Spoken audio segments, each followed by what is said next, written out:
नमस्कार दोस्तों, मेरे YouTube चैनल पर आपका स्वागत है। आज की कहानी है बहू, मैं अपने बेटे की कमाई खाती हूँ, तुम्हारी नहीं, इसलिए तुम ज़बान अपनी कमी चलाओ। लो माँ, आम 2 किलो बादामी और 3 किलो दशहरी और केसर पिस्ता कुल्फ़ी। अच्छा किया बेटा जो ले आया। जा आम को पानी की बाल्टी में डाल दे और कुल्फ़ी फ्रीज़र में रख दे, सविता जी खिलखिलाते हुए बोली। दोनों माँ बेटे की बात सुन प्रीत रसोई से निकलकर बोली, ये क्या किया आपने, इतने सारे आम और कुल्फ़ी क्यों लाए हैं? बहू, जीजी आ रही है ना, उन्हें क्या रोटी सब्जी में टरकाओगी? तुम्हें नहीं पता उनका स्वागत अच्छे से नहीं किया तो दोबारा हमारे घर झांकने भी नहीं आएंगी। माँ जी, आपकी गोल गोल बातें आप अपने पास रखिए, सब समझती हूँ, प्रीत चिड़चिड़ाते हुए बोली। बहू, तुम बहुत ज़्यादा बोलने लगी हो, ज़रा कम बोला करो। मेरे बेटे को तो कोई समस्या नहीं, मेरे लिए हर चीज़ ला कर देता है। एक तुम ही हो जो मेरे खाने पर नज़र रखती हो। अपनी सास की बात सुन प्रीत बड़बड़ाते हुए वापस रसोई में खाना बनाने चली गई। उसके पीछे सौरभ भी रसोई में पहुंचा। क्या हुआ, इतनी नाराज़ क्यों हो? अरे आपको नहीं पता, सब परेशानियों का सामना तो मुझे करना पड़ता है। आप तो बस सामान लाकर रख देते हैं और एक आदर्श संस्कारी बेटे बन जाते हैं। अरे बुआ जी के लिए मंगाया है तो मैंने कैसे मना कर दूं? अरे बुआ जी के लिए मंगाया है माँ ने, तो मैं कैसे मना कर दूं? सौरभ ठहरा अपनी माँ का आज्ञाकारी पुत्र, जो माँ कहती वह ला कर दे देता, मगर इसका परिणाम बेचारी बहू प्रीत को भुगतना पड़ता। आइए जानते हैं कैसे। सास सविता जी खाने पीने की बहुत शौकीन, तरह तरह की तेल मिर्च मसाले की सब्जी के साथ उन्हें सलाद दही अचार पापड़ और फल हमेशा की तरह चाहिए होते हैं। मगर उम्र बढ़ने के साथ साथ उन्हें कई तरह की बीमारियां लग गई हैं। बीपी शुगर हमेशा बना रहता है, साथ में एसिडिटी खांसी भी चलती, कभी कभी दस्त भी लग जाते हैं। इसलिए 68 की उम्र में कुछ परहेज करना भी ज़रूरी हो गया है। मगर वे हैं कि मानती नहीं और जब भी मौका मिले छुप कर लड़ झगड़ कर कुछ खा ही लेती हैं। इतना ही नहीं, मंदिर जाने के बहाने हलवाई की दुकान पर जलेबी गुलाब जामुन तो कभी समोसा पकौड़ी चटनी भी खा लिया करती हैं, जिसके नुकसान प्रीत को भुगतने पड़ते हैं। ये तो रही घर की बात। वे अपनी बहू को बदनाम करने के लिए आस पड़ोस में जाकर भी उन लोगों से खाना मांगकर खा लेती, ये बोलकर कि बहू उन्हें कच्चा उबला खाना खाने को देती है। फिर घर आकर एसिडिटी खट्टी डकार की शिकायतें करती, तरह तरह की दवाइयाँ खाती। उनका मन इतने में भी नहीं भरता तो वे फ़ोन पर रिश्तेदारों से यह बोलती कि बहू पूरा दिन अपने में लगी रहती है, उनका कोई ध्यान नहीं रखती, खाने का भी ढंग से नहीं देती। बेटा तो बहुत भला है लेकिन बहू तो बेकार निकली। तो जब जिसको मौका मिलता प्रीत को सुनाकर चला ही जाता। तुमको शर्म आनी चाहिए, अपनी सास की सेवा करो तो मेवा मिलेगी।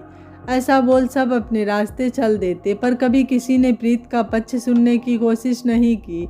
सास के लिए सब कुछ करने के बाद भी उसका नाम बदनाम ही रहता। दोपहर तक शीला बुआ घर आ जाती हैं।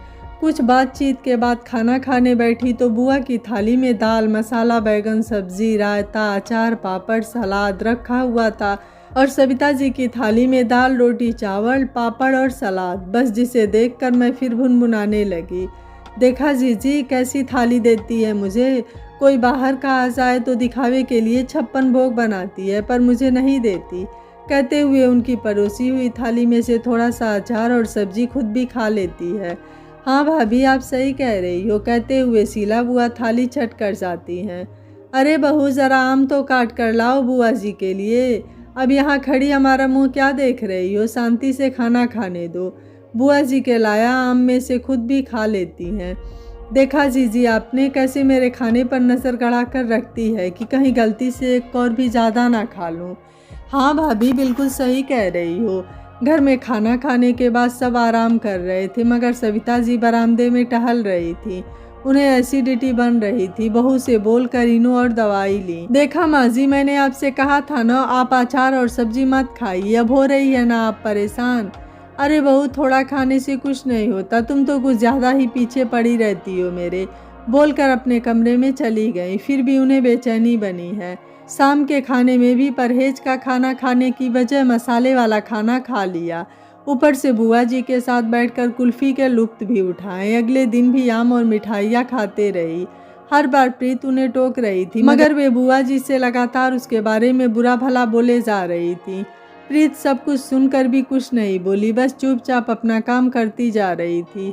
2 दिन बाद सुबह उठकर उन्हें खांसी चलने लगी, जी घबराना और एसिडिटी बढ़ रही थी, उससे उल्टियाँ भी हो रही थी। प्रीत सारा दिन उनकी सेवा में लगी रहती, कभी सीतोपलादी, शहद, दवाइयाँ, कभी दलिया, सूप, ये सब बनाती।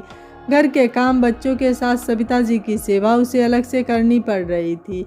बुआ जी इन 6 दिनों में सविता जी की भी हर बात सुन रही थी और प्रीत की सारी परेशानियां और मुश्किलें भी देख रही थी।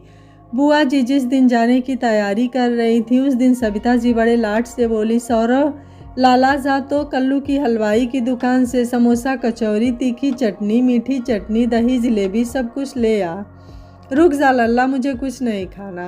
प्रीत बहू, भाभी के लिए जो दलिया बनाया है वही ला कर दे, मैं भी वही खाऊंगी। अरे जीजी, कैसी बातें करती हो आप, क्यों ये परहेजी दलिया खाओगी? आप तो बढ़िया समोसे के मज़े ले लो।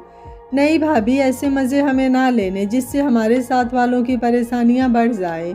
और आपको तो आपकी बहू की तकलीफ़ दिखाई नहीं देती, पर उसे आपकी तकलीफ़ बहुत अच्छे से समझ में आती है, इसलिए वह आपको रोका टोका करती है खाने पीने में।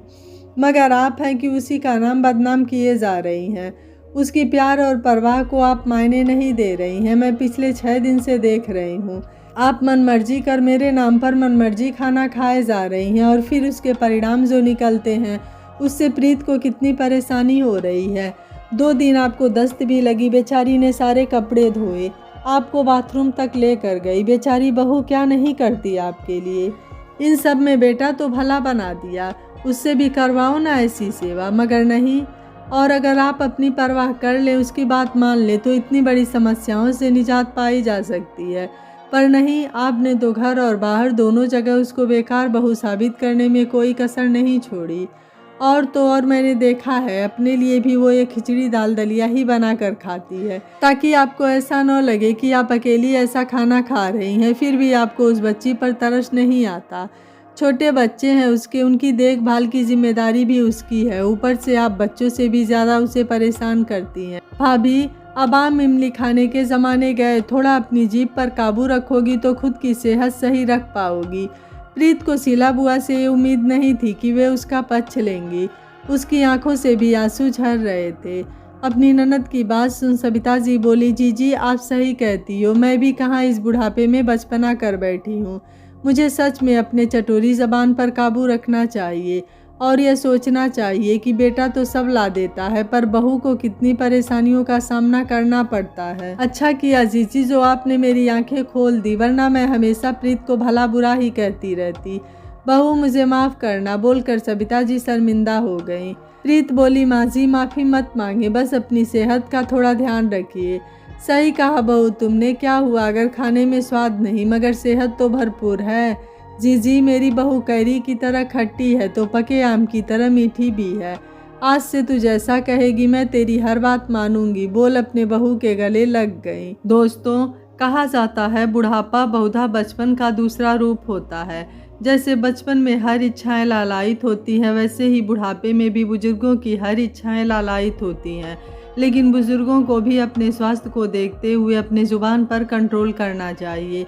आपको प्रीत का फैसला कैसा लगा, आप मुझे अपनी राय कमेंट बॉक्स में ज़रूर दीजिएगा। वीडियो पसंद आया है तो वीडियो को लाइक, शेयर एंड चैनल को सब्सक्राइब कर लीजिएगा।